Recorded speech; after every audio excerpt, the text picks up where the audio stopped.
कि भगवान ने रास लीला के माध्यम से कामदेव के मान का मर्दन किया। कामदेव को भी बड़ा अभिमान हो गया कि मैंने सारे विश्व को जीत लिया है। भगवान ने सोचा कामदेव का भी अभिमान नष्ट हो। कामदेव को भी बड़ा मद हो गया। एक बार उन्मत्त होकर कामदेव जा रहा था। रास्ते में देवर्षि नारद मिल गए। देवर्षि नारद ने पूछा, काम कंदर्प कहां जा रहे हो? कामदेव ने कहा, महाराज मैं कहां जाऊं, कोई मुझसे लड़ने वाला नहीं मिलता, सब मुझसे हार गए। कामदेव ने तो नारद जी की भी चुटकी ले ली। कामदेव ने कहा, देवर्षि आप भी इतने बड़े तपस्वी, लेकिन विश्व मोहिनी को देख करके आप भी तपस्या छोड़ करके भाग।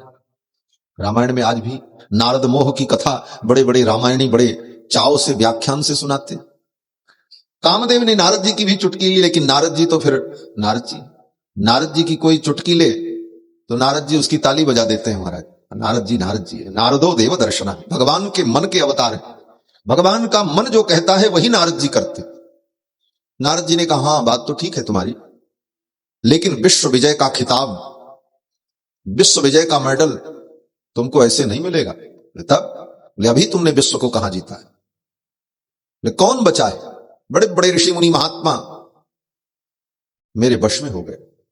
और वास्तव में कामदेव ने जब अपना उग्र रूप प्रकट किया, भगवान शंकर की तपस्या को भंग करने के लिए देवताओं के कहने पर कामदेव ने अपने 5 बाणों का जब प्रयोग किया, संपूर्ण सृष्टि के समस्त प्राणी, बड़े बड़े ऋषि मुनि महात्मा भी काम के परवश हो गए। भय काम बस जोगी से तापस पामरन की को कहे, भय काम बस जोगी से तापस पामरन की को कहे, देख ही चराचर नारी मैं ब्रह्ममय देखती रहे, देख ही चराचर नारी मैं जे ब्रह्ममय देखत रहे, अबला बिलो कहीं पुरुष मैं जग पुरुष सब अबलामय, अबला बिलो कहीं पुरुष मैं जग पुरुष सब अबलामयम्, द्विदंड भरि ब्रह्मांड भीतर पाम कृत कौतुक अयम्, द्विदंड भरि ब्रह्मांड भीतर काम कृत कौतुक अयम्, भय काम बस जोगी से तापस पावरन की को कहे, भय काम बस भय काम बस भय काम बस। कामदेव ने जब अपने प्रचंड रूप को प्रकट किया, भय काम बस जोगीस तापस, बड़े बड़े जोगी तपस्वी काम के बस में हो। वे जोगी महात्मा जो सारे संसार को ब्रह्ममय देखते थे, जिनको सारे संसार में ब्रह्म परमात्मा का दर्शन होता था, सी राम में सब जग जानी, उनको सारा संसार स्त्री के रूप में दिखाई पड़ने लगा। संसार के स्त्रियों को सारा संसार पुरुष के रूप में दिखने लगा, पुरुषों को सारा संसार स्त्री के रूप में दिखने लगा। ये काम का प्रचंड वेग, कामदेव को बड़ा अभिमान हो गया, मैंने सबको जीत लिया। नारद जी ने कहा, वृंदावन चले जाओ, 10 वर्ष का एक बालक है और अनपढ़ है, अभी वो विद्यालय में पढ़ने भी नहीं गया, अभी तो खेलता है, गाय चराता है, और ये भी नहीं कि कोई जोगी और महात्मा है, दिन भर गोपियों के बीच में ताता थैया करता रहता है। उस 10 वर्ष के बालक को अगर तुम पराजित कर ले गए तो मैं मान लूंगा तुम विश्व विजयी हो। कामदेव ने कहा, बड़े बड़े मुनि महात्मा तो बचे नहीं, ये 10 वर्ष का बालक मेरे सामने क्या है? नारद जी ने कहा, जाओ तो। कामदेव बड़े अभिमान में आया। भगवान तो प्रतीक्षा ही कर रहे थे। भगवान ने कामदेव से कहा, ठीक है, हमारा तुम्हारा संघर्ष होगा और तुम अपनी पूरी तैयारी से आ जाना, और मैं तिथि बता देता हूं। बोले कब? भगवान ने कहा आने वाली शरद पूर्णिमा की रात्रि में जमुना के तट पर, वंशी भट्ट पर, लाखों लाखों गोपियों के मध्य में मैं एकमात्र पुरुष रहूंगा। उस समय तुम अपनी पूरी तैयारी से आ जाना, और तब हमारे तुम्हारे बल का परीक्षण होगा, कौन श्रेष्ठ है। कामदेव ने कहा ठीक। कामदेव चला गया। शरद पूर्णिमा की रात्रि जब आई तो भगवान ने रासलीला का उपक्रम किया, और रासलीला के माध्यम से ही भगवान ने कामदेव के मान का मर्दन किया। कामदेव के अभिमान को भगवान ने चूर किया। ये रासलीला श्रीमद् भागवत का प्राण है। 5 अध्याय में श्री सुखदेव जी महाराज ने राजा परीक्षित को भगवान की रासलीला का वर्णन करके सुनाया। इसका नाम है रास पंचाध्यायी। और रासलीला के ये 5 अध्याय ही भागवत के 5 प्राण हैं। जैसे हमारे आपके शरीर में 5 प्राण होते हैं, प्राण, अपान, व्यान, समान, उदान, उसी प्रकार भागवत के ये 5 प्राण हैं। प्राण और आत्मा में अंतर होता है। प्राण वायु का नाम जो प्राणन करता है, और आत्मा, बोले आत्मा शुद्ध चैतन्य परमात्मा का अंश। श्रीमद् भागवत रूपी भगवान का जो विग्रह है, इसका 5 प्राण रास पंचाध्यायी है। इसके 12 स्कंद ही भगवान के एक एक अंग है, और श्रीमद् भागवत की आत्मा स्वयं भगवान श्री कृष्ण है। दूसरे शब्दों में कहा जाए तो श्री राधा रानी और भगवान श्री कृष्ण राधा माधव ही श्रीमद् भागवत की आत्मा है। एक ही आत्मा है, लेकिन उसके 2 रूप हैं, राधा और माधव। एक ज्योतिर अभूत द्वेधा राधा माधव रूपकम। एक ही ज्योति, एक ही तत्व, 2 रूपों में, राधा और माधव के रूप में, यही भागवत की आत्मा है। 5 अध्याय में सुखदेव जी ने राजा परीक्षित को भगवान की रासलीला का वर्णन करके सुनाया। और रासलीला के इस 5 अध्याय में सर्वप्रथम सुखदेव जी भगवान शब्द से इस लीला को प्रारंभ करते। भगवान पिता रात्रि शरदोत्फुल्ल मल्लिका वीक्षरन्तुम मनश्चक्रे योगमायामुपाश्रितः। रासलीला का वर्णन भगवान शब्द से शुरू होता है, और 5वें अध्याय में जब आगे चलकर रासलीला का समापन करते हैं तो वहां भी भगवान शब्द का प्रयोग करके अंतिम श्लोक में यह संकेत है कि ये 5 अध्याय रासलीला जो है, ये किसी ऐरे गैरे नथु खैरे की लीला नहीं, किसी प्राकृत मानव की लीला नहीं है, अपितु भगवान की लीला है। इस दृष्टि से सुनना, अन्यथा मन में भ्रम उत्पन्न होगा। इसीलिए कहा है रासलीला के सभी अधिकारी नहीं होते। भगवान की रासलीला की कथा सुनने का अधिकार भी उन्हीं को है जिनका हृदय अत्यंत भावुक और भगवान में तन्मय जो है, जिसको भगवान के चरणों में निष्ठा है, दृढ़ भक्ति है, वह रासलीला की कथा सुने तो उसे रासलीला की कथा का रस आनंद मिलता है। और ऐसे प्राणी जिनके मन में विकार विद्यमान है, उनके लिए भगवान की रासलीला की यह कथा उनके हृदय में भ्रम पैदा कर देती है। ये भगवान की लीला है। भगवान पिता रात्रि ही शरदोत्फुल्ल मल्लिका। ये भगवान कहते किसे? भगवान का मतलब षडैश्वर्य संपन्न, षड ऐश्वर्य से जो युक्त हो उसको भगवान कहा जाता है। ज्ञान, शक्ति, बल, ऐश्वर्य, वीर्य, तेज, ये 6 गुण जिसके अंदर अशेष रूप से, पूर्ण रूप से विद्यमान हो, उसको भगवान कहते हैं। भगवान शब्द का यही अर्थ है। श्री विष्णु पुराण में श्री मैत्रेय जी महाराज ने वर्णन किया है कि ज्ञान शक्ति बल ऐश्वर्य वीर्य तेजाम सशेषतः भगवत शब्द वाच्यानि बिना हेयर्गुणादिभिः। ज्ञान, शक्ति, अनंत ज्ञान, अनंत शक्ति, अनंत बल, अनंत ऐश्वर्य, अनंत तेज और अनंत वीर्य, इन 6 को भग कहा जाता है। इनकी संज्ञा है भग। ज्ञान, शक्ति, बल, ऐश्वर्य, वीर्य, तेज, इनको कहा जाता है भग। और जो भग से संपन्न है उसको कहते हैं भगवान। जैसे ज्ञान संपन्न हो तो उसको कहते हैं ज्ञानवान, बुद्धि संपन्न है तो उसको बुद्धिमान, धन संपन्न है तो उसको कहते हैं धनवान। उसी तरह जो भगत संपन्न है, इन 6 भगों से जो युक्त है उसका नाम भगवान, उसको भगवान। तो ज्ञान, शक्ति, बल, ऐश्वर्य, वीर्य, तेज, ये 6 गुण जिसमें अशेष रूप से विद्यमान हो उनको भगवान कहा जाता है। बोले तो फिर इन देवताओं को भी भगवान कह दिया जाता है। गणपति भगवान, सूर्य भगवान, इंद्र भगवान, और तो और कोई व्यक्ति श्रेष्ठ व्यक्ति आ जाता है तो उसको भी हम लोग कह देते हैं आइए भगवान आपका स्वागत है, आइए भगवान, उनको भी भगवान कहते।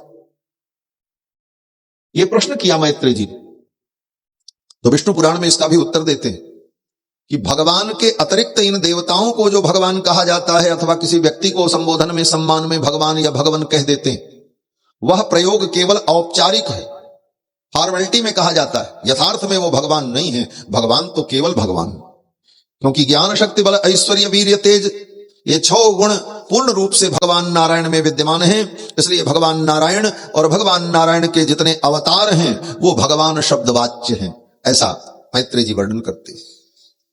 वासुदेव परमात्मा में यह भगवान शब्द पूर्ण रूप से घटित होता है।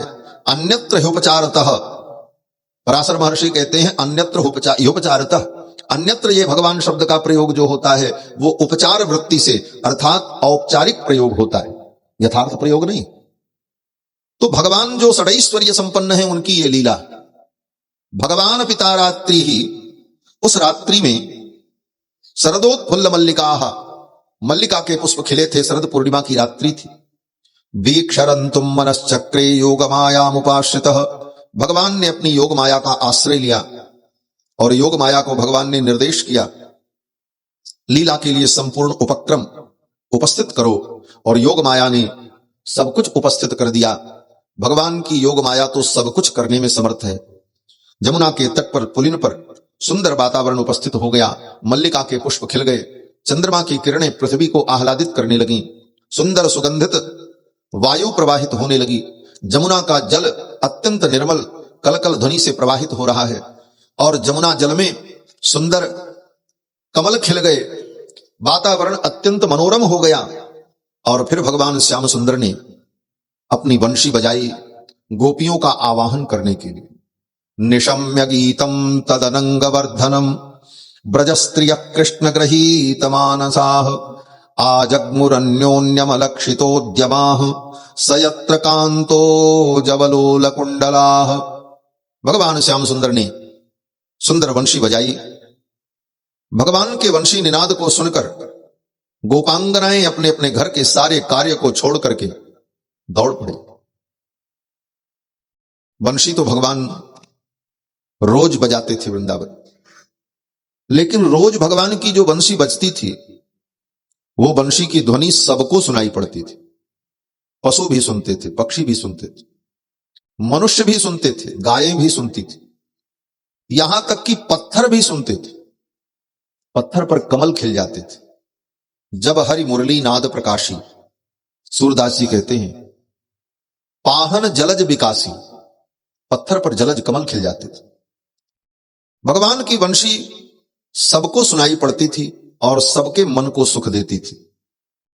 इसीलिए भगवान ने जब वेणुनाद किया गोचारण करने जाते समय, तो उस वेणुनाद का जब वर्णन किया है सुखदेव जी ने, तो कहते हैं इति वेणुरवम राजन, इति वेणुरवम राजन सर्वभूत मनोहरम। सर्वभूत मनोहरम, समस्त प्राणियों के मन का हरण करने वाला, सबको सुनाई पड़े और सब आनंदित हो। लेकिन आज रासलीला में जब भगवान ने बंशी बजाई उन गोपियों को बुलाने के लिए, तो आज बंशी की ध्वनि केवल गोपियों को सुनाई पड़ी और किसी को नहीं सुनाई पड़ी। ये अंतर था। और गोपियों में भी केवल उन्हीं गोपियों को सुनाई पड़ा जो गोपियां कृष्ण को अपने प्रियतम के रूप में अनुभव करती थी। उन गोपियों को सुनाई पड़ा जिन गोपियों को भगवान ने वचन दिया था कि शरद पूर्णिमा की रात्रि में रासलीला में आपके मनोरथ को मैं पूर्ण करूंगा।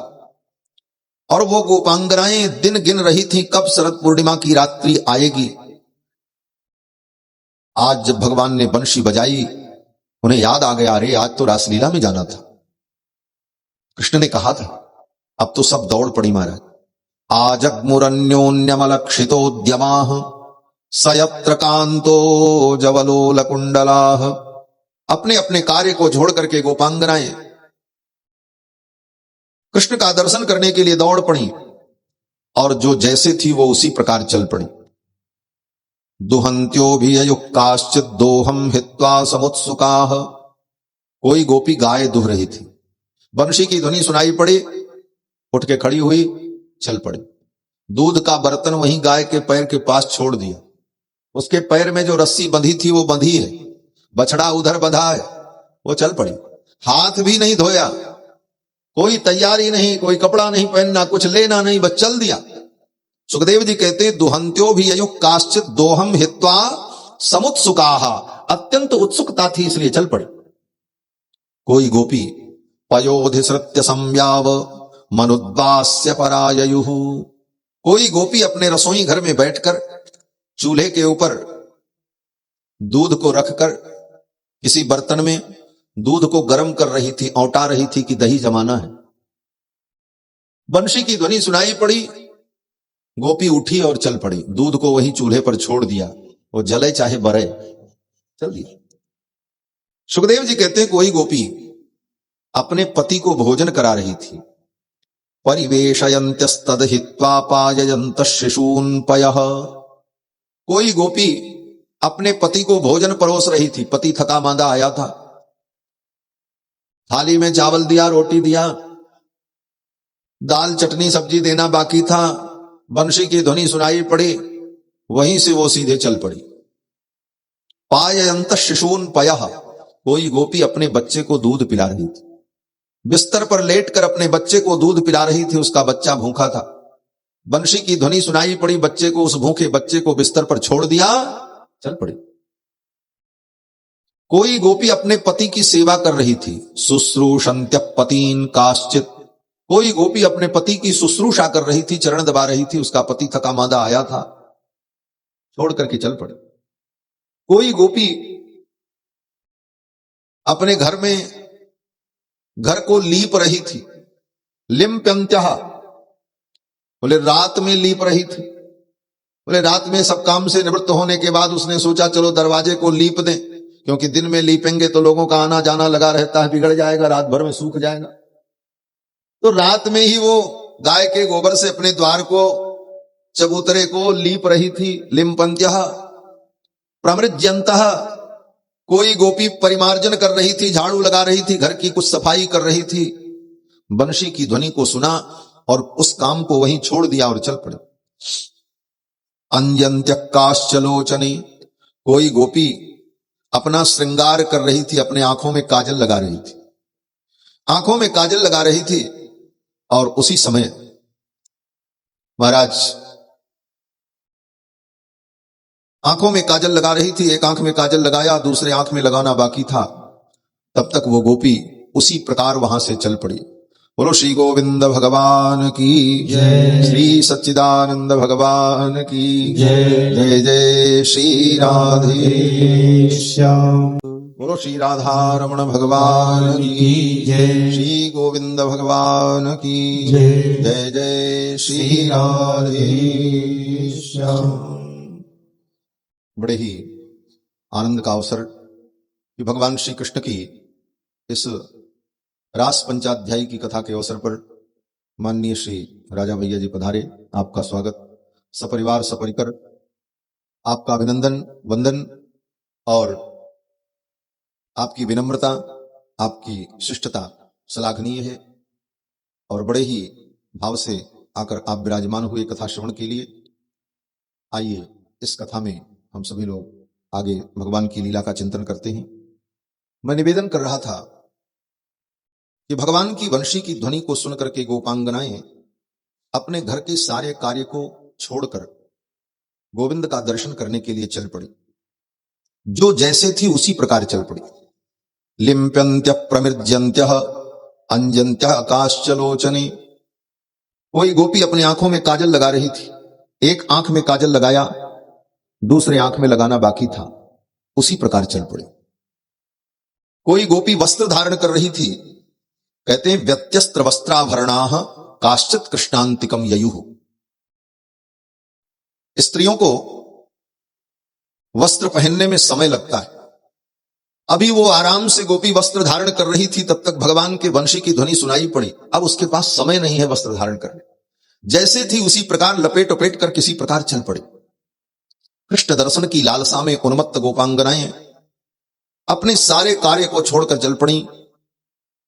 इस प्रसंग का भाव यही है कि भगवान की शरण में जाने के लिए किसी तैयारी की आवश्यकता नहीं। आप जैसे हो, जहां हो, जिस अवस्था में, जिस व्यवस्था में, जिस परिस्थिति में, जिस स्थिति में, जिस दशा में, जिस दिशा में, वहीं से आपकी यात्रा प्रारंभ हो गई। गोपियां जैसे थीं उसी प्रकार चल पड़ी। हमारे आचार्य श्री पिल्लई लोकाचार्य स्वामी जी महाराज अपने ग्रंथ श्री वचन भूषण में कहते हैं कि यथावस्थित प्रकारेण अधिकारी भवति। जो व्यक्ति जैसे है उसी प्रकार से वो भगवान की शरण में जाने का अधिकारी है। उसे किसी तैयारी की जरूरत नहीं, बल्कि तैयारी किया उसने तो फिर गड़बड़ किया। अगर वो तैयारी करता है तो भगवान की दृष्टि में वो अच्छा नहीं। भगवान तो चाहते हैं तुम जैसे हो उसी प्रकार चले आओ, मैं तुम्हें स्वीकार कर लूंगा। लेकिन तुम अगर बनने की कोशिश करोगे या सोचोगे मैं ऐसा कर लूं तब भगवान के पास जाने के योग्य बनूंगा, बोले वो तुम्हारा करना तुम्हारे लिए अयोग्यता बन जाए। लंका पर जब भगवान श्री राम ने विजय प्राप्त की तो भगवान ने सुग्रीव से, हनुमान से कहा, विभीषण से कहा, सीता को लेकर के आओ। विभीषण जी गए और विभीषण जी ने कहा, देवी प्रभु आपको आपका दर्शन करना चाहते हैं, रावण का वध हो चुका है, अब आप पधारें। सीता जी चल पड़ी। विभीषण जी ने कहा, इतने दिनों बाद आप प्रभु के सम्मुख जाएंगे, आपने इतने दिनों से स्नान नहीं किया है, श्रृंगार नहीं किया है, आप स्नान कर लो, श्रृंगार कर लो और तब भगवान के सामने उपस्थित हो तो भगवान को सुख होगा। विभीषण के कहने पर जानकी जी ने स्नान किया, नूतन नवीन वस्त्र धारण किया और सेविका में पालकी में बैठा करके सेवक लोग लेकर के आने लगे। भगवान ने जब देखा तो भगवान को अच्छा नहीं लगा। भगवान का मन तो यह था कि इतने दिनों से मुझसे दूर रहकर सीता जिस दुख को, कष्ट को सह रही थी, आज मैं उनको उसी रूप में देखना चाहता हूं, वो जैसी हैं उसी प्रकार मेरे सामने आ जाए। लेकिन जब स्नान करा करके पालकी में बैठा करके सेवक लोग लेकर के आए तो भगवान ने अपना मुख मोड़ लिया, श्री जी को देखा नहीं सीता जी। जिन सीता जी को देखने के लिए, जिनका स्मरण करके भगवान रोते थे, श्वास श्वास मह सीता सीता ध्वनि उपजत मृदुमंद सियजु को नाम जपत रघुनंद, जिनका नाम जपते थे भगवान, आज उनको देखना नहीं चाहते, मुंह मोड़ लिया। सेवकों ने कहा, जानकी आ गई हूं। भगवान श्री राम ने देखा ही नहीं। भगवान ने कहा, ये रावण के घर में रह करके आई हैं और मैं रघुवंश का क्षत्रिय हूं, मैं अपनी मर्यादा का नाश नहीं कर सकता। इनको मैं तब स्वीकार करूंगा जब ये अग्नि परीक्षा देंगे। ये अग्नि परीक्षा का औचित्य क्या था? मानो भगवान कहना चाहते थे कि मेरे चरणों में आने की योग्यता का संपादन करने के लिए अगर आपने स्नान को ही कारण माना तो अब पानी का स्नान उतना उत्तम कारण नहीं बन पाएगा। अब एक बार आपको तो अग्नि में भी स्नान करना पड़े। अब अग्नि से स्नान करके जब पूर्ण शुद्ध हो जाओगी तभी मैं तुम्हें स्वीकार करूंगा। इसीलिए भगवान ने जानकी जी की अग्नि परीक्षा ली। भगवान तो कहते हैं जीव जैसे है, करोड़ों ब्रह्म हत्या उसको लगी हो, लेकिन वो मेरी शरण में आ जाए मैं स्वीकार कर लूंगा।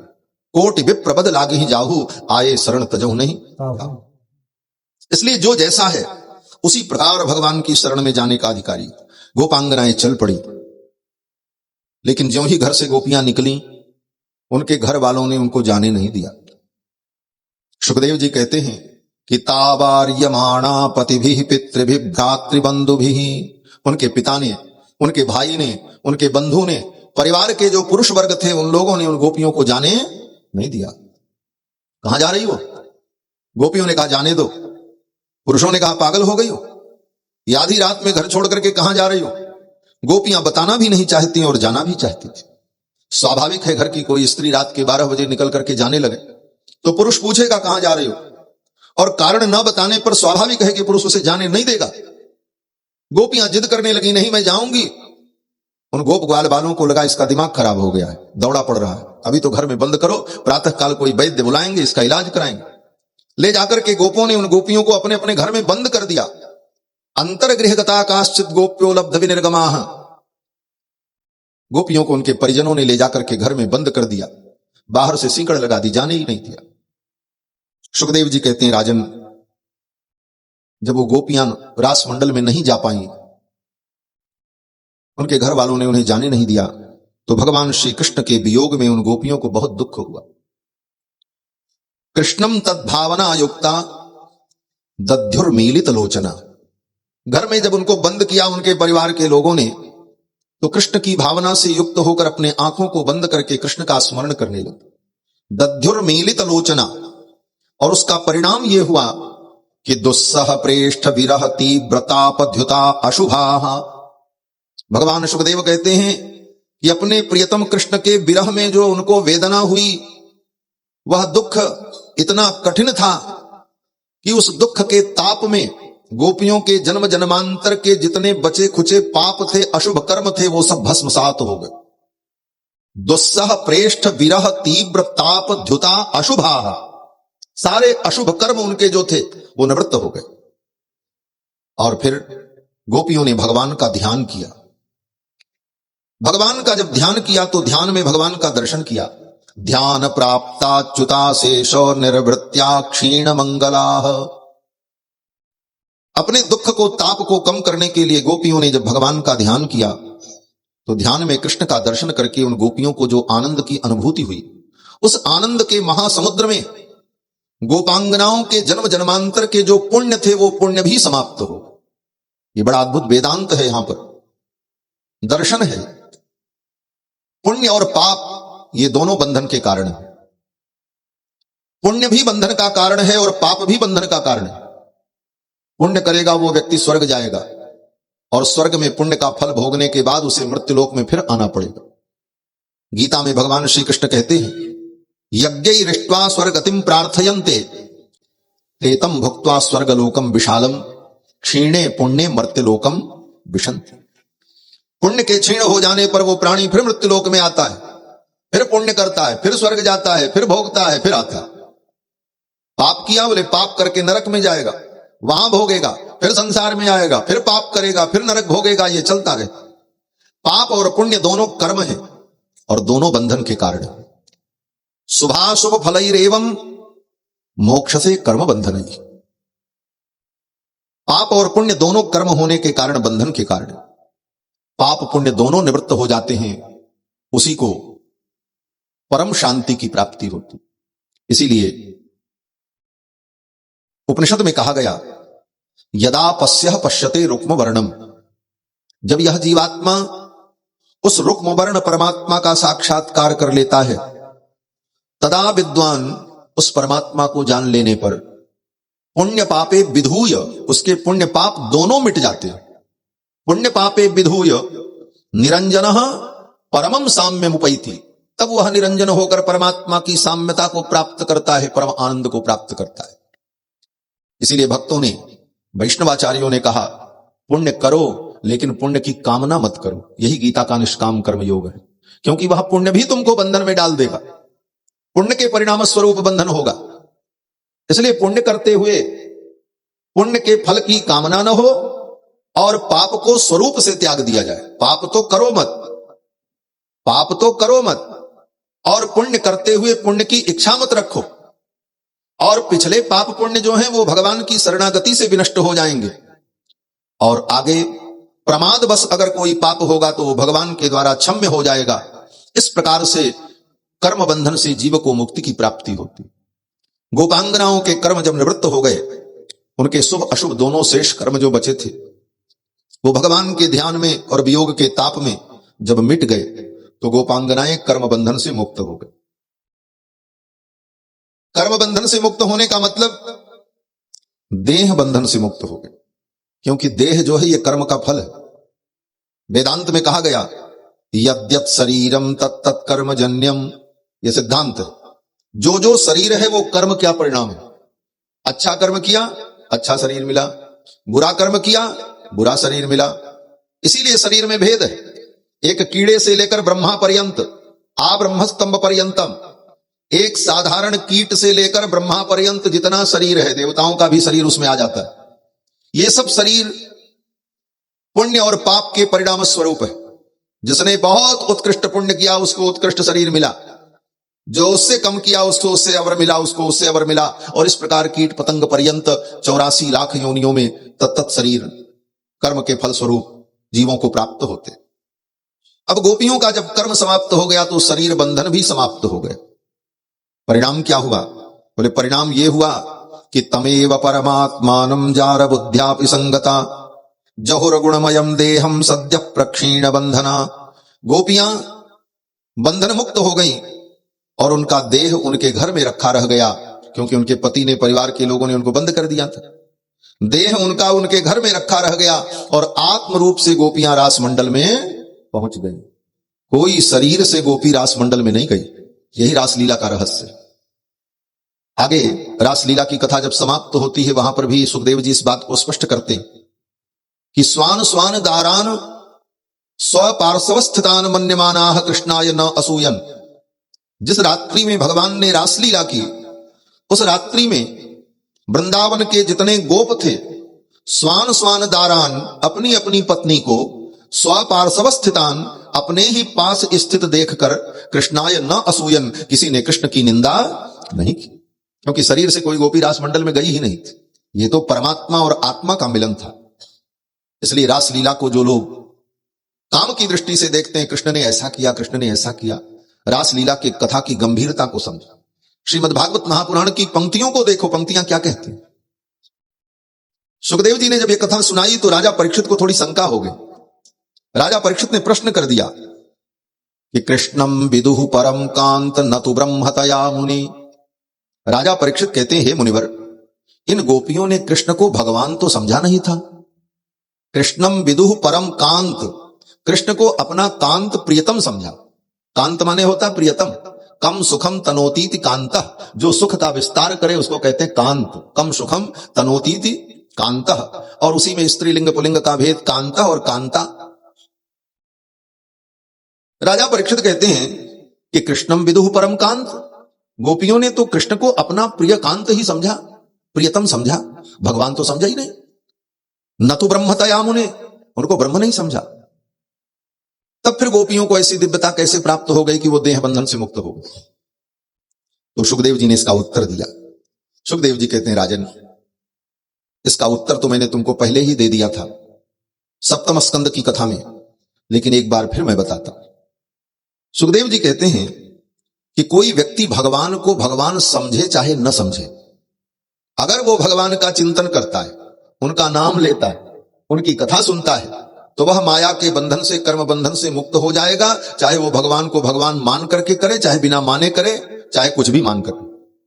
वहां मानने का मूल्य नहीं। क्यों? बोले वहां तो वस्तु के सामर्थ्य का फल है। वस्तु के सामर्थ्य का फल क्या है? तो उदाहरण दिया, जैसे अग्नि को सामने रखकर और अग्नि देवता की आरती उतार करके, अग्नि देवता को बढ़िया भोग लगा करके, उनकी पूजा करके और प्रणाम करके तब कहो कि हे अग्नि देवता, हमने आपकी पूजा की, आपको प्रणाम किया, अब मैं आपके अंदर अपना हाथ डालने जा रहा हूं, आप मुझको जलाना मत, मेरे ऊपर कृपा करना। तो क्या अग्नि आपको नहीं जलाएगा? आप चाहे अग्नि की आरती उतारो, चाहे पूजा करो, हाथ डालोगे, हाथ जल जाएगा। आप अग्नि को पानी समझ करके हाथ डालो तब भी हाथ जलेगा, अग्नि को आप अग्नि समझ करके हाथ डालो तब भी जलेगा, और अग्नि को धोखे से छू दोगे तब भी हाथ जलेगा। क्यों? बोले अग्नि का धर्म है दाहकत्व, जला देना। उसी तरह भगवान का धर्म है जीव को कर्म बंधन से मुक्त कर देना, चाहे कोई भगवान को भगवान समझे चाहे न समझे। आप भगवान को भगवान मानो न मानो, लेकिन उनका नाम लो, उनकी कथा सुनो। ये भगवत तत्व की विशेषता है, ये तत्व की महिमा है। सुखदेव जी कहते हैं, उक्तम पुरस्तात् एतत्ते, इस रहस्य को तो मैंने तुमको पहले ही बता दिया था। क्या बताया? कहते हैं, दुसन्नपि हृषिकेशम किमुता धोक्षज प्रियाः। शिशुपाल कभी भगवान को भगवान माना? रोज गालियां देता था और गिन करके गाली देता था। दिन प्रति देत गन गन गारी, तुलसीदास जी लिखते हैं कि दिन प्रति वो गिन गिन करके गाली देता था भगवान को, और बड़े नियम से।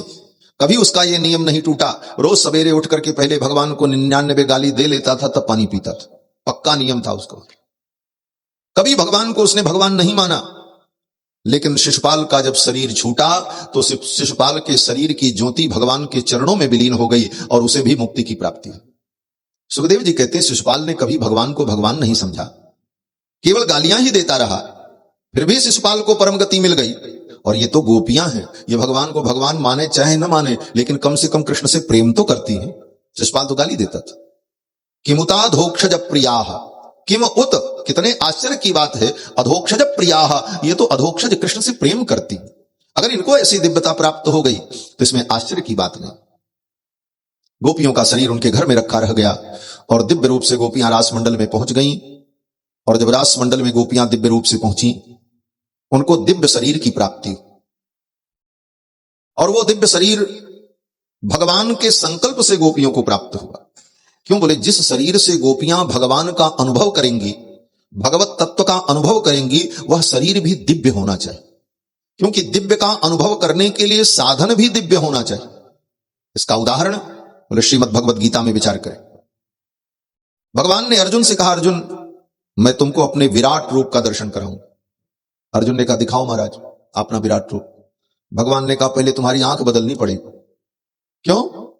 भगवान ने कहा, मेरे उस दिव्य रूप को देखने के लिए दृष्टि भी दिव्य होनी चाहिए, इंद्रियां भी दिव्य हो, तब मेरी उस दिव्य शक्ति का और उस रूप का तुम अनुभव कर पाओ। तो अर्जुन ने कहा, यह दिव्य दृष्टि हमको कहां से मिलेगी? भगवान ने कहा, वो दिव्य दृष्टि भी मैं ही दूंगा। दिव्यम ददामि ते चक्षुः, भगवान ने कहा मैं तुमको दिव्य नेत्र दे रहा हूं। और भगवान ने जब अर्जुन को दिव्य नेत्र दिया, तब उस दिव्य नेत्र से अर्जुन ने भगवान के दिव्य रूप का दर्शन किया। तो भगवान के दिव्य लीला का, दिव्य रूप का अनुभव करने के लिए इंद्रियां भी दिव्य हो, शरीर भी दिव्य हो, तभी उस दिव्य तत्व का हम अनुभव कर सकते। इसलिए भगवान ने उन गोपांगनाओं को अपने संकल्प से दिव्य शरीर प्रदान किया, तेजोमय शरीर, पार्थिव शरीर नहीं, तेजोमय, प्रकाशमय। और ऐसे दिव्य शरीर को प्राप्त करके गोपांगनाएं रास मंडल में पहुंच गए। बंधुओं, ये शास्त्र के जो नियम हैं, जप करो, तप करो, व्रत करो, तीर्थ यात्रा करो, अपने इंद्रियों पर नियंत्रण रखो, इन इंद्रियों को शुद्ध रखो, ये क्या है? बोले ये एक अभ्यास है। इस प्रकार अभ्यास करते करते जब हमारी इंद्रियां, हमारा शरीर दिव्यता को प्राप्त कर लेता है, तभी उस दिव्य तत्व का जीवन में अनुभव होता है। दिव्यता का अनुसंधान करने के लिए ही ये सारे नियम बनाए गए हैं, जिससे हम अपनी इंद्रियों को दिव्य बना सकें, अपने शरीर को दिव्य बना सकें, तभी उस दिव्य तत्व का अनुभव होगा। गोपांगनाएं रास मंडल में पहुंच गईं। भगवान ने उनका स्वागत किया। स्वागतम वो महाभागा प्रियम किम करवाणि वह, हे गोपियों आपका स्वागत है, मैं आपका कौन सा प्रिय कार्य करूं? गोपियों ने कहा, महाराज आपने बुलाया और हम आ गए। तो भगवान ने उन गोपियों की थोड़ी परीक्षा ली है। भगवान ने सोचा जरा इनको टटोल लें, कहीं इनके मन में किसी कोने में संसार की कोई वासना बची तो नहीं है। क्योंकि काम पर विजय प्राप्त करना है, साधारण लीला नहीं। कहीं भी कोई कमी रह गई तो काम विजय में बाधा होगी, काम के मान का मर्दन करना है भगवान। तो भगवान ने विचार किया, ये सब कुछ छोड़ करके तो आई हैं, एक बार मैं इनको संसार की, इनके वासनाओं की इनको याद दिलाऊं। अगर इनके मन में कहीं कोने में वो वासना बची होगी तो उसका स्मरण करते ही इनका मन फिर उधर चला जाएगा। जैसे कोई व्यक्ति सच्चे मन से व्रत न किया हो, जबरदस्ती दबाव में किसी के कहने पर अथवा संकोच से व्रत करे, तो भूखों मर रहा है बेचारा व्रत करके। लेकिन उस स्थिति में अगर कोई धीरे से कह दे, ऐसा करो 2 रोटी खा लो, 2 रोटी खाने से व्रत नहीं टूटता है, नियम भी है। अच्छा ऐसा है? बोले तुरंत खा लेगा वो कट से। क्यों? बोले उसका तो मन भीतर से कर ही रहा था, खाने कोई बहाना मिल जाए।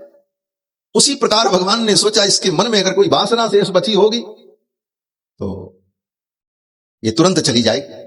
तो भगवान ने याद दिलाया, देखो तुम्हारे बच्चे तुमको याद कर रहे हैं, तुम्हारे पति तुम्हारी प्रतीक्षा कर रहे हैं, सब याद दिलाया। गोपियों ने कहा कुछ नहीं, अब मैं लौट करके नहीं जाऊंगा। बार बार भगवान ने कहा अपने अपने घर लौट जाओ, चली जाओ। बार बार जब भगवान ने कहा तो गोपियों ने अपना सिर नीचे झुका लिया और रोने लगी।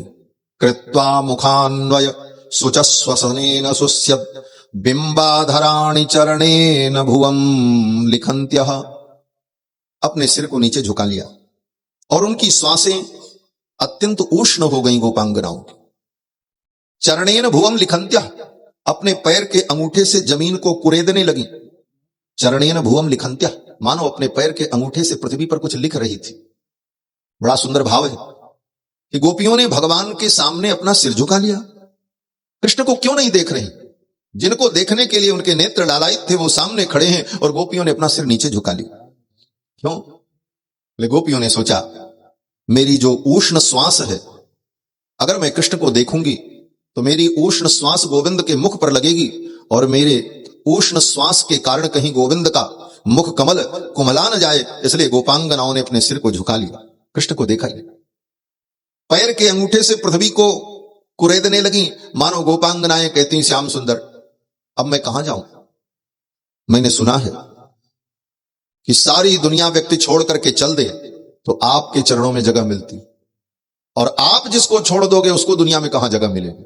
आपके लिए तो हमने सब छोड़ा, पुत्र छोड़ा, परिवार छोड़ा, लोक परलोक की भी चिंता नहीं की। हां, गोपियों ने लोक परलोक की भी चिंता नहीं की, परलोक में क्या होगा इसकी भी चिंता गोपियों ने नहीं किया।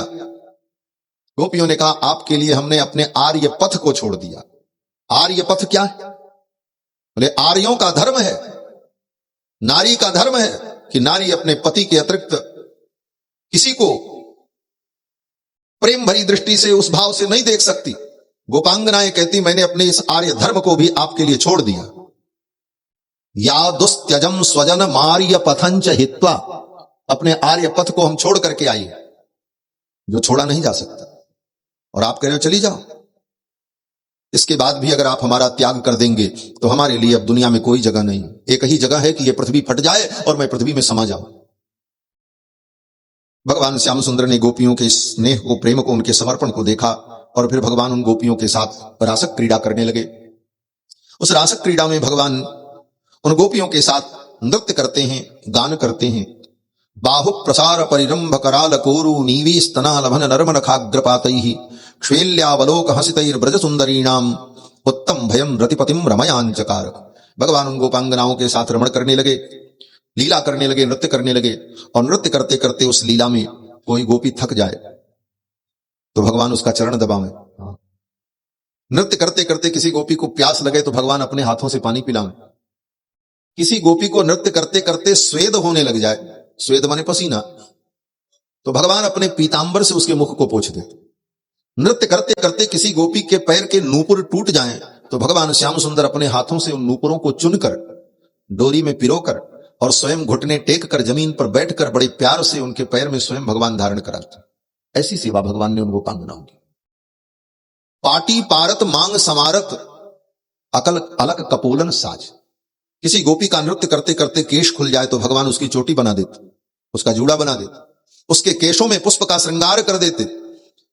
यह सेवा देखकर यहां तक कि कोई गोपी तांबूल चर्वण करने के बाद अपने तांबूल चर्वण के रस का विसर्जन करने के लिए दूर जाना चाहे तो भगवान श्याम सुंदर कहते अरे सखी उतने दूर जाने का तू श्रम क्यों करेगी, मेरे कर कमल में ही अपने इस तांबूल का विसर्जन कर। गोपी बड़े भाव से श्याम सुंदर के कर कमल में ही उस चबाए हुए पान का विसर्जन कर देते। राधा रानी के सम्मुख तो भगवान खड़े होकर के कह देते राधिके देहि में मुख कमल मधुपानम, अपने मुख के इस रस का, तांबूल चर्वित रस का मुझे दान कर दो, यह मेरे लिए प्रसाद। देहि में मुख कमल मधुपानम देहि में पद पल्लव मुदारम स्मर गरल खंडनम मम शिरसि मंडनम देहि में पद पल्लव मुदारम। कृष्ण की लीला बड़ी अद्भुत लीला है। इस सेवा से उन गोपांगनाओं के मन में थोड़ा मान आ गया, अभिमान आ गया। हम बड़ी सौभाग्यशालिनी। क्या सौभाग्य? बोले त्रैलोक्य के स्वामी मेरी इतनी सेवा कर रहे हैं। बस भगवान को यह अच्छा नहीं लगा। किसी भी प्रकार का अभिमान आएगा तो भगवान को अच्छा नहीं लगा। गोपियों को मान आ गया, अपने सौभाग्य का मद हो गया। सुखदेव जी कहते हैं कि तासाम तत्सौभग मदम वीक्षमानं च केशवः प्रसमाय प्रसादाय तत्रैवान्तरधीयत। उन गोपियों के मान को देखकर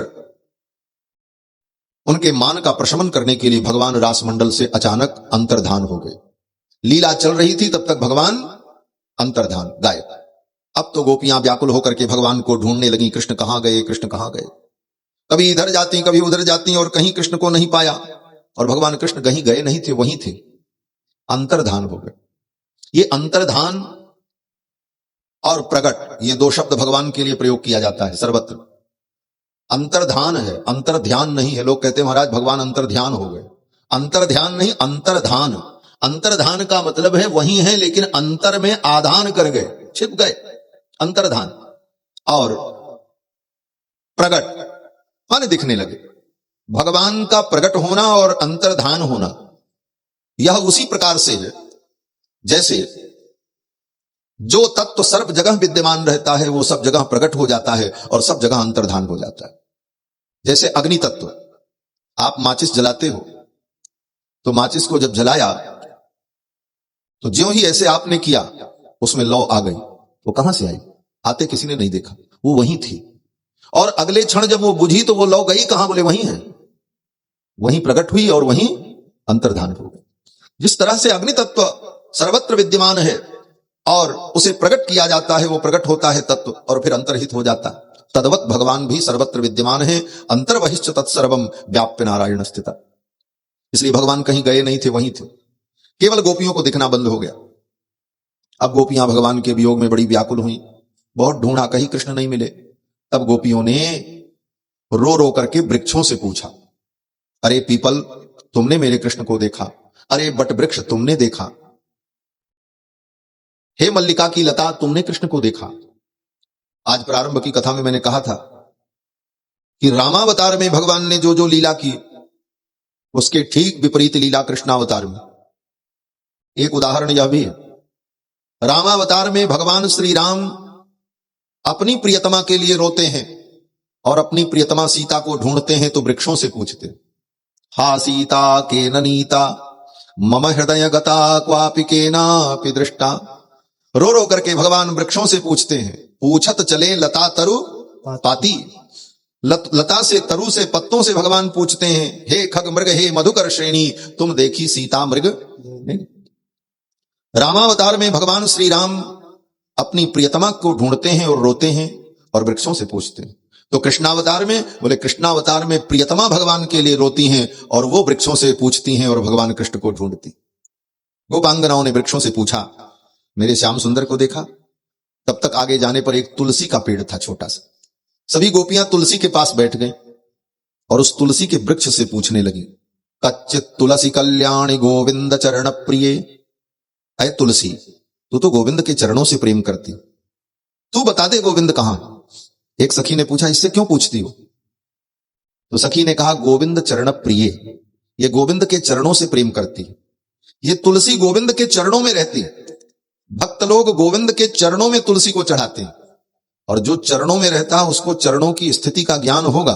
गोविंद के चरणों में रहती, इसको पता होगा गोविंद के चरण किस दिशा में गए हैं, इसलिए इससे पूछ रहे। तब तक दूसरी सखी ने कहा, नाना, ये चरणों में ही नहीं रहती, ये तो गोविंद के छाती पर भी रहती, और तो और ये गोविंद के सिर पे भी रहती। गोविंद ने इसको इतना स्नेह दिया है कि इसको अपने सिर पर चढ़ा रखा। उसी को चढ़ाते हैं और जो चरणों में रहता है उसको चरणों की स्थिति का ज्ञान होगा। गोविंद के चरणों में रहती, इसको पता होगा गोविंद के चरण किस दिशा में गए हैं, इसलिए इससे पूछ रहे। तब तक दूसरी सखी ने कहा, नाना, ये चरणों में ही नहीं रहती, ये तो गोविंद के छाती पर भी रहती, और तो और ये गोविंद के सिर पे भी रहती। गोविंद ने इसको इतना स्नेह दिया है कि इसको अपने सिर पर चढ़ा रखा। तुलसी भगवान के सिर पे भी तो चढ़ती है। शालग्राम भगवान की पूजा करते हैं तो तुलसी को कहां चढ़ाते हैं? शालिग्राम भगवान के सिर पर ही चढ़ाते हैं। धर्म सम्राट स्वामी श्री कृपात्री जी महाराज कहा करते थे, 4 पहर 64 घड़ी, 4 पहर 64 घड़ी और ठाकुर ऊपर ठकुरानी चढ़ी। ठाकुर जी के ऊपर तुलसी चढ़ी रहती है।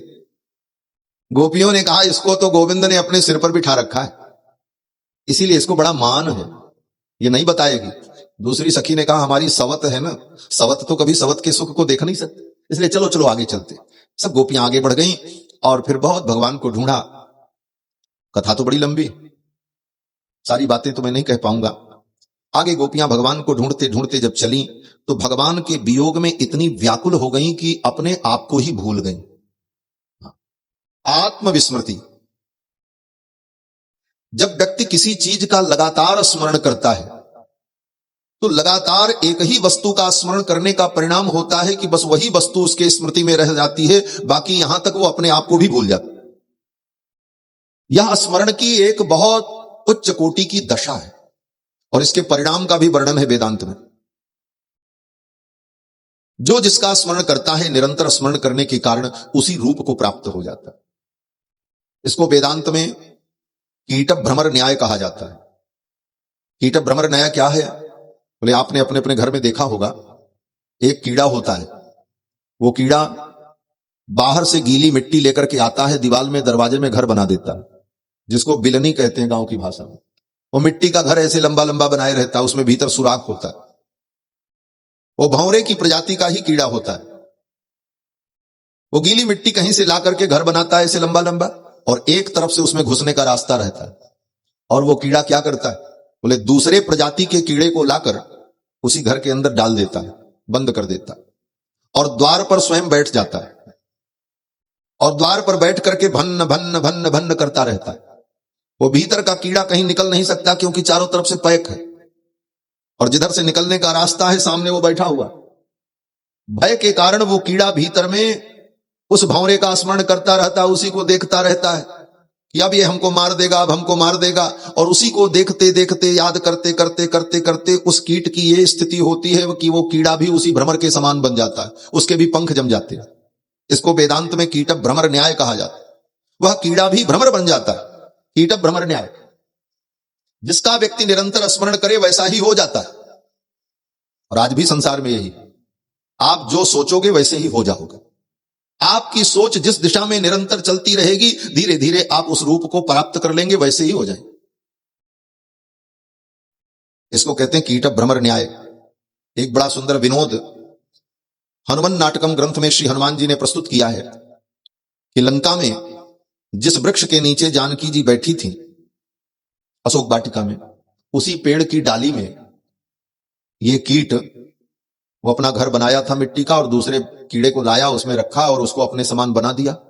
सीता जी ने देखा, तो सीता जी ने जब देखा तो सीता जी को बड़ी चिंता भई। श्री सीता जी ने, जानकी जी ने त्रिजटा से कहा, त्रिजटे ये क्या है? ये कीड़ा अगर भ्रमर बन गया, कीटोयम भ्रमरी भविष्यति यदिर ध्यासे यथा हम तथा। अगर ये कीड़ा उस भ्रमर का स्मरण करते करते भ्रमर बन गया, तो मैं भी अपने स्वामी श्री रघुनंदन का निरंतर स्मरण करती हूं, कहीं स्मरण करते करते मैं भी रघुनंदन बन गई तब क्या होगा? कीटोयम भ्रमरी भविष्यति यदिर ध्यासे यथा हम तथा श्यामेवं रघुनंदनेति त्रिजटे दाम्पत्य सौख्यम गतम।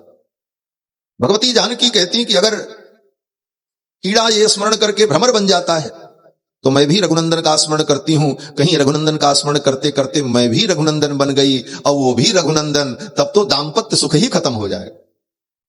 दाम्पत्य सुख तो तब हो कि मैं उनकी प्रियतमा रहूं और वो मेरे प्रियतम रहे, और मैं भी बन गई रघुनंदन, तब तो दाम्पत्य सुख खत्म हो जाएगा। तो त्रिजटा ने बड़ा सुंदर उत्तर दिया। त्रिजटा ने कहा, देवी जिस तरह से आप रघुनंदन का स्मरण करती हो, उसी तरह अहरनिश रघुनंदन आपका स्मरण करते हैं। अगर रघुनंदन का स्मरण करके आप रघुनंदन बन जाओगी, तो आप चिंता मत करो, रघुनंदन आपका स्मरण करके सीता बन जाए, कोई आफत। सीता सोपि भविष्यतीति सरले तन्मे मतम जानकी। त्रिजटा ने कहा, वो भी आपका स्मरण करके सीता बन जाएंगे, दाम्पत्य सुख बना रहेगा, कोई आपत्ति नहीं। तो कीट भ्रमर न्याय से भगवान का स्मरण करने वाला भगवत रूप को प्राप्त हो जाता है। यह सिद्धांत है वेदांत में। गोपियां भी भगवान का स्मरण करते करते अपने आप को भूल गईं। अब गोपियां इतनी तन्मय हो गईं कि उनको लगने लगा मैं ही कृष्ण हूं। अब हुआ तो ये कि कोई गोपी चुपचाप खड़ी हो गई किनारे और हाथ ऐसे ऊपर किया और कहा, मैंने गोवर्धन उठा रखा है, आओ हम तुम सबकी रक्षा करेंगे, हम तुम्हारी रक्षा करेंगे, सभी गोप ग्वाल बाल आ जाओ। भगवान कृष्ण ने जो गोवर्धन पर्वत धारण किया था, उस लीला का स्मरण करके गोपी अपने को कृष्ण समझने लगी। एक गोपी जमीन में लेट गई, अपने दोनों पैर को हिला रही है और अनुभव कर रही है, मैं कृष्ण हूं, जैसे कृष्ण पालना में लेटे रहते। कोई गोपी बंशी बजाने का अभिनय करने लगी, अपने को ही कृष्ण के रूप में गोपियों ने अनुभव किया। ये तन्मयता की पराकाष्ठा थी। बाद में अचानक उन गोपांगनाओं को फिर भगवान की याद आई और फिर गोपियां जमुना के तट पर आईं और उधर से श्री राधा रानी आ गई भगवान को ढूंढती ढूंढती। फिर सबने मिलकर भगवान श्री कृष्ण को ढूंढने के लिए एक गीत गाया। इस गीत का नाम है गोपी गीत। और गोपी गीत में गोपियों ने रो रो करके भगवान को पुकारा है, अपने मनोभाव को व्यक्त किया है। और जब गोपियों ने रो रो करके भगवान को पुकारा तो भगवान रास मंडल में प्रकट हो गए। सुखदेव जी कहते हैं कि रुरुदुः सुस्वरम राजन कृष्ण दर्शन लालसा। कृष्ण दर्शन की लालसा से गोपियों ने सुंदर रुदन किया। सुस्वरम राजन, बड़े ही सुंदर ढंग से गोपियां रो रही हैं। किसी ने कहा रोना भी कहीं सुंदर होता है? सुखदेव जी कह रहे हैं कितना सुंदर रो रही हैं गोपी, इनका रोना कितना सुंदर है। बोले रोना भी कहीं सुंदर होता है? तो कहते हैं हां, रोते तो सभी हैं, संसार में कौन नहीं रोता है। इस दुनिया में आते हैं तो रोने से ही शुरुआत होती। पैदा होते पहला काम रोना ही होता है, बाकी काम बाद में होता है। बच्चा पैदा होता है तो पहले रोता है, बाकी काम बाद में। इस मानव जीवन की शुरुआत ही रोने से होती। रोते तो सब है, लेकिन रोना उसका अच्छा है। किसका? बोले जो भगवान के लिए रो, बेटा के लिए, बेटी के लिए, धन के लिए, अपने सुख के लिए, अपने स्वार्थ के लिए तो दुनिया रो रही, लेकिन धन्य है ये गोपियां जो भगवान के लिए रो रही हैं। रुरुदुः सुस्वरम राजन किमर्थम, क्यों रो रही हैं? बोले कृष्ण दर्शन लालसा, कृष्ण दर्शन लालसा से रो रही, इसलिए इनका रोना कितना सुंदर। और जब गोपियां रोने लगी उसी समय भगवान प्रकट हो गए। तासामाविर्भूच्छौरिस्मयमान मुखाम्बुजः पीतांबरधर स्रग्वी साक्षान् मन्मथ मन्मथः। करोड़ों करोड़ों कामदेव के दर्प का दलन करने वाले भगवान उन गोपांगनाओं के मध्य में प्रकट हो गए। और फिर भगवान को देख करके गोपियों ने चारों तरफ से भगवान को घेर लिया, पकड़ लिया, कहीं फिर न भाग जाए, पकड़ लिया और लेकर के गई। और गोपी ने एकांत में ले जाकर अपने आंचल का बिस्तर लगाया और गोविंद से कहा बैठो इसी पर। सुखदेव जी कहते हैं स्वैरुत्तरीयैहि कुछ कुंकुमांकितैहि, अपने उत्तरीय पर, अपने आंचल का, अपने दुपट्टे का ही आसन बिछाकर गोविंद को बैठाया। भगवान बैठ गए। सुखदेव जी कहते हैं कि उस आंचल पर भगवान बैठ गए। अरे बैठ गए तो बैठ गए, क्या आश्चर्य है इसमें? तो सुखदेव जी कहते हैं कुछ कुंकुमांकितैहि, उस आंचल में कितने दाग धब्बे भी लगे थे। क्यों? बोले स्त्रियों का आंचल मल्टीपर्पज होता है। बच्चे का मुंह जूठा हो तो उसी से पोंछ दें, अपना हाथ पोंछना हो उसी से पोंछ लें, अपना मुख भी उसी से पोंछ लें। काजल श्रृंगार सिंदूर लगाया, कहीं कुछ ज्यादा हो गया तो आंचल के कोने से ही उसको ठीक कर लिया।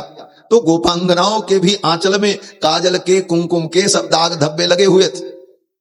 सुखदेव जी कहते हैं स्वैरुत्तरीयैहि कुच कुंकुमांकितैहि, उन गोपांगनाओं के उस उत्तरीय पर जिसमें कुछ कुंकुम, आंखों का काजल, सिंदूर आदि के दाग धब्बे लगे हुए थे, उसी पर भगवान विराजमान हो गए। तत्रोपविष्टो भगवान स ईश्वरः, तत्रोपविष्टो, उस आसन पर भगवान बैठ गए। बोले बैठ गए तो बैठ गए भाई, कितनी बड़ी बात हो गई, क्यों इसको महत्व दे रहे हो? सुखदेव जी कहते हैं योगेश्वरांतर हृदय कल्पितासन, यही कहने के लिए सुखदेव जी ने इतनी बड़ी भूमिका बनाई। योगेश्वरांतर हृदय कल्पितासन, जिन परमात्मा ने बड़े बड़े योगियों के हृदय को अपना आसन बनाया। योग हृदयान गम्यम वंदे विष्णुम भवभयहरम, बड़े बड़े योगियों के हृदय को जो अपना आसन बनाते हैं, उन योगियों के हृदय में बैठते हैं, वे भगवान आज उन गोपांगनाओं के आंचल पर बैठ गए प्रेम के परवश होकर। और फिर गोपियों ने भगवान को चारों तरफ से घेर कर प्रश्न पूछना शुरू किया। महाराज प्रश्न की झड़ी लगा दी। एक गोपी ने कहा बताओ महाराज आप कैसे हो? क्यों? गोपी ने कहा भजतोनु भजन्ते का एक एतद विपर्ययम्, संसार में कुछ लोग ऐसे होते हैं जो प्रेम करने पर प्रेम करते, और कुछ लोग ऐसे होते हैं जिनसे प्रेम करो तो प्रेम करते हैं, प्रेम न करो तो प्रेम नहीं करते। एक एतद विपर्ययम्। फिर गोपियां कहती हैं संसार में कुछ लोग ऐसे होते हैं उनसे प्रेम करो चाहे न करो फिर भी वो प्रेम करते हैं, और कुछ लोग संसार में ऐसे होते हैं उनसे चाहे जितना तुम प्रेम करो लेकिन वो कभी प्रेम नहीं करते। अब बताओ इन सब में से आप कौन हो? ये प्रश्न किया गोपियों ने भगवान से। भजतोनु भजन्ते का एक एतद विपर्ययम् नो भयाश्च भजन्ते का एतन नो ब्रूहि साधुभो, इसमें से आप कौन हो? किस कोटि के पुरुष हो? तब भगवान ने उत्तर दिया देवी हे सखियों, जो प्रेम करने पर प्रेम करता है वो प्रेमी नहीं होता, वो तो स्वार्थी होता है। तो मैं तो उस कोटि का हूं नहीं। भजन्त्य भजतो वही, कोई प्रेम करे न करे फिर भी प्रेम करते हैं। बोले वो प्रेम करने वाले लोग प्रेमी नहीं होते, उसको प्रेम कहा नहीं जा सकता, उसको करुणा कहा जाता है। क्यों? बोले जैसे बेटा बाप से प्रेम करे न करे फिर भी बाप अपने बेटे से प्रेम करता ही करता है, तो इसको करुणा कहते हैं, इसको प्रेम नहीं कहते। तो कहते हैं कोई कितना भी प्रेम करे फिर भी वो प्रेम नहीं करता, उसको क्या कहेंगे? तो भगवान कहते हैं वो दो प्रकार के लोग होते हैं, या तो आत्माराम होते हैं और या तो कृतघ्न होते हैं। आत्माराम पूर्ण काम परम निष्काम अगर व्यक्ति है तो दुनिया उससे कितना भी प्रेम करे वो तो किसी का मतलब नहीं रखता, वो तो आत्माराम हो चुका है। आत्माराम का मतलब राम माने आनंद, रमण, जो अपनी आत्मा में ही रमण कर रहा है, अपनी आत्मा में ही उसे आनंद की अनुभूति हो रही है, उसको बाहर से किसी से आनंद पाने की कोई जरूरत ही नहीं, वो आत्माराम। तो आत्माराम को दुनिया से कोई मतलब नहीं। और दूसरा बोले कृतघ्न, जो व्यक्ति कृतघ्न है वो किसी के प्रेम का मूल्य नहीं समझता, वह व्यक्ति ऐसा हो सकता है। तो ये भी मैं नहीं हूं। तो गोपियों ने कहा फिर आप कौन हो? तो भगवान ने कहा अगर सच्ची बात पूछो तो आज मैं बता रहा हूं। गोपियों ने कहा बताओ। भगवान ने कहा सच्ची बात तो यह है कि आज तक हमने किसी से प्रेम किया नहीं और करते नहीं और भविष्य में कभी करेंगे नहीं। गोपियों ने कहा अरे राम राम, आप इतने निष्ठुर हो। भगवान ने कहा सखी सच्ची बात तो यह है कि प्रेम का मतलब होता है कि जिससे हम प्रेम करें उसके प्रति हमारा पूर्ण समर्पण हो। तो दुनिया के अनंत अनंत भक्त मुझसे तो प्रेम कर सकते हैं, लेकिन उनके प्रेम के बदले में अगर मैं भी प्रेम करूं तो किसी एक भक्त से ही प्रेम कर सकता हूं, सारे भक्तों से प्रेम नहीं कर सकता। फिर बाकी मेरे भक्त कहां जाएंगे? इसलिए अपने उन प्रेमी भक्तों के प्रेम के बदले में मैं उनसे कभी प्रेम नहीं कर सकता। मैं तो सदा उनके प्रेम के ऋण का ऋणी बना रहता हूं। जब तक जन्म जन्मांतर, जब तक ये सृष्टि रहेगी, मैं अपने भक्तों के प्रेम का सदा ऋणी बना रहता हूं। मैं तो प्रेम कभी करता ही नहीं। गोपियां भगवान के इन वचनों को सुनकर अभिभूत हो गईं और फिर भगवान उन गोपियों के साथ पुनः महारास लीला करते हैं। कृत्वा तावंतमात्मानं यावतिर्गोपयोषिता, जितनी गोपियां थीं भगवान ने उतने ही रूप धारण कर लिए। और रेमेश भगवास्ताभिर आत्मारामोपि लीलया, आत्माराम भगवान उन गोपियों के साथ रमण करने लगे। यहीं तक कथा का वर्णन सुखदेव जी ने किया। इसके आगे क्या हुआ सुखदेव जी ने वर्णन नहीं किया। लीला हुई, अब फिर क्या हुआ, वो लीला कब खत्म हुई, फिर गोपियां लौट करके कहां गईं, ये वर्णन नहीं किया सुखदेव। इसका मतलब यह है कि भगवान की ये रास लीला नित्य लीला है। ये लीला आज भी चल रही है, समाप्त नहीं हुई।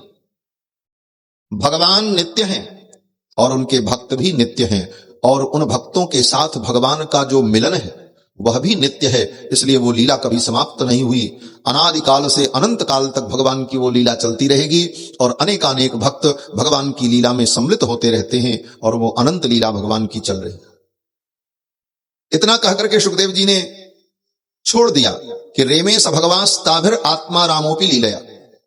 ऐसे तो भगवान आत्माराम है, आत्मारामो अपि, आत्माराम होते हुए भी भगवान ने उन गोपांगनाओं को सुख देने के लिए लीला की।